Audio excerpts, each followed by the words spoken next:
Shazam. Fury of the Gods stars Zachary Levi, Asher Angel, Jack Dylan Grazer, Adam Brody, Rachel Ziegler, Ross Butler, Megan Good, Lucy Liu, Jimin Hoon-soo, and Helen Mirren. Released on March 17, 2023, the film has Billy Batson battling the Daughters of Atlas.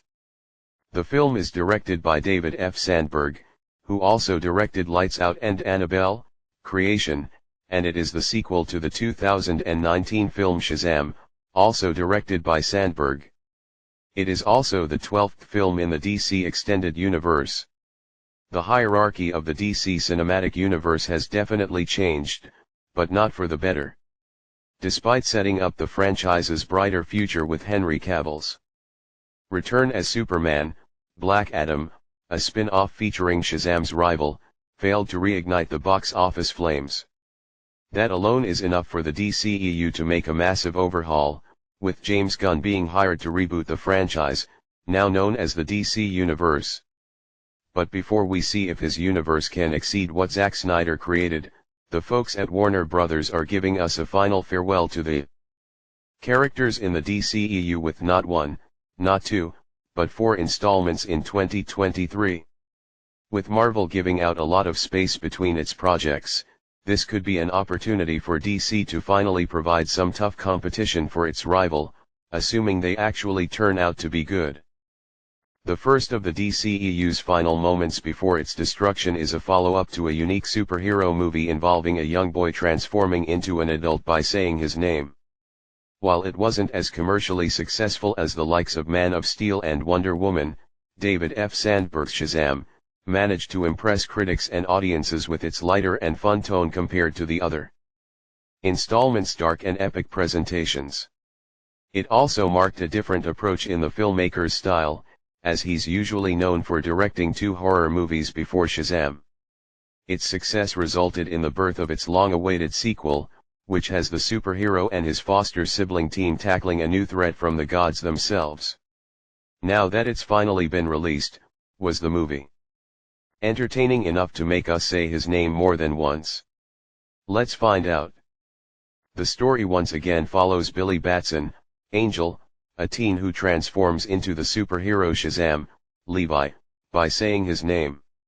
He and his foster siblings, including Freddie Freeman, Grazer, are recently protecting their city as a superhero team, although Billy is concerned about them eventually going their separate ways.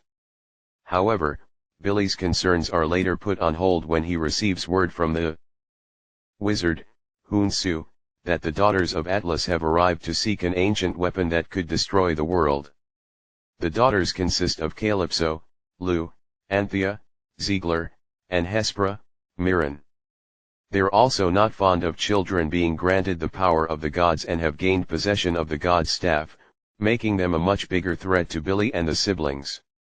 As a result, Billy must find a solution to defeat the daughters while learning the true meaning of being the world's champion. David F. Sandberg's Shazam has been one of the DCEU's brightest spots in my eyes, along with Wonder Woman and Zack Snyder's Justice League. At first, I didn't expect a horror director like Sandberg to helm a light-hearted superhero film, given his approach to his previous movies. Fortunately, I found myself genuinely surprised at the result after watching it. It definitely had a few dark moments we'd expect from the other DCEU outings, but they're balanced exceptionally well with its heartfelt character moments and refreshingly fun storytelling. Of course, that might have explained how another horror director, Andy Muschietti, got the job directing the upcoming Flash film. We'll see how that one turns out once it arrives. Until then, our eyes are set on Sandberg's superpowered sequel, which has him offering another round of fun superhero action and heartwarming family affairs courtesy of the teenager with godlike powers. If you've watched the first Shazam film, you'll know that Fury of the Gods retains the silly charm of its predecessor while also focusing on its heartfelt themes and character development. In the case of Billy, he's questioning his doubt about his responsibilities as the Wizards champion while being close to aging out of the foster system. Additionally, we see him feeling concerned about his Siblings/teammates doing their own things, which would have meant the end of the Shazam team, as I would like to call it. While the sequel's concept may not match the freshness that made the first film's superhero formula unique and endearing, its approach to its plot admittedly offered some promising opportunities to expand its themes of family and coming of age on an emotional and thrilling level. It can keep the silliness from its predecessor, but its balance with the storytelling is what it needs to keep the superhero train going. As far as the execution goes, Fury of the Gods succeeds in providing the usual superhero entertainment we've come to expect. Unfortunately, its reliance on the genre's familiar tropes over strong fresh ideas makes this lightning bolt far from dazzling. The main reason is the screenplay by Henry Gayden and Chris Morgan. It offers a predictable storyline that favors bigger stakes and several plot points that struggle to go anywhere amid the film's CGI chaos. 1 minute, you have Billy working to keep the team together. The next, you have the Foster siblings trying to be accepted as heroes by the citizens of Philadelphia. With the film unable to commit to one thing or the other, it loses the satisfaction of its admirable messages, leaving them watered down by its sea of fun superhero violence and visual splendor. Its heart was in the right place, don't get me wrong. It's that it's not as big as I thought it would be. Fortunately, David F. Sandberg retained his status as a solid director regarding his approach to its tone. Sandberg offers a style that combines family-friendly affairs with the elements seen in several superhero movies, and they blend suitably well together. He also isn't afraid to occasionally provide a few frightening moments amid its goofy charm, especially in the film's opening act. Speaking of goofy, the humor in Fury of the Gods has plenty of silly yet amusing moments, especially when they involve Billy's superhero form and Ji Min-hoon Soo's portrayal of the wizard. However, like its story, the comedy lacks the refreshing appeal that its predecessor had, with some of the jokes feeling forced or repetitive, including Billy's dense personality. Another element that kept the film soaring was the cast.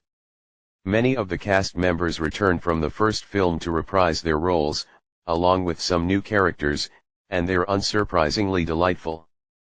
Zachary Levi and Asher Angel continue to provide a sense of humor and heart into their roles as Billy/Shazam, especially Levi. Despite his character being a bit too hard-headed in the sequel, Levi is still a gem in manifesting an adult superhero with the brain of a teenager, making him another example of a great casting choice. Jack Dylan Grazer was also enjoyable regarding his performance as Freddy, and Faith Herman continues to deliver a healthy amount of charm and sweetness as Darla Dudley. Additionally, I would credit Lou Ziegler and Mirren for effectively portraying the daughters of Atlas. The daughters were a solid upgrade from the first film's antagonist, Thaddeus Sivana, because of their understandable motives regarding their quest. It's too bad that its screenplay struggled to capitalize on its serviceable villains. Overall, Shazam! Fury of the Gods delivers on the fun and goofy charm amid its mythology shenanigans, but its storytelling lacks the spark that made its predecessor a refreshing boost within the genre. When it's not trying to match the first film, the sequel mostly succeeds in providing another piece of superhero entertainment, especially for those needing pure escapism. It's enough to make it soar but not enough to fly as high as it wanted. Its charming cast, Sandberg's direction for its tone, and its decent visuals made the film a pleasing experience for me. Unfortunately, its average screenplay, unfocused plot points, and hit-and-miss humor resulted in it being a mildly underwhelming follow-up that only sizzles instead of pops. It's watchable if you liked the first film, but you might not get much else if you're hoping for this lightning to strike twice. 6.5/10, but anyways, thanks for watching, see you later, bye guys.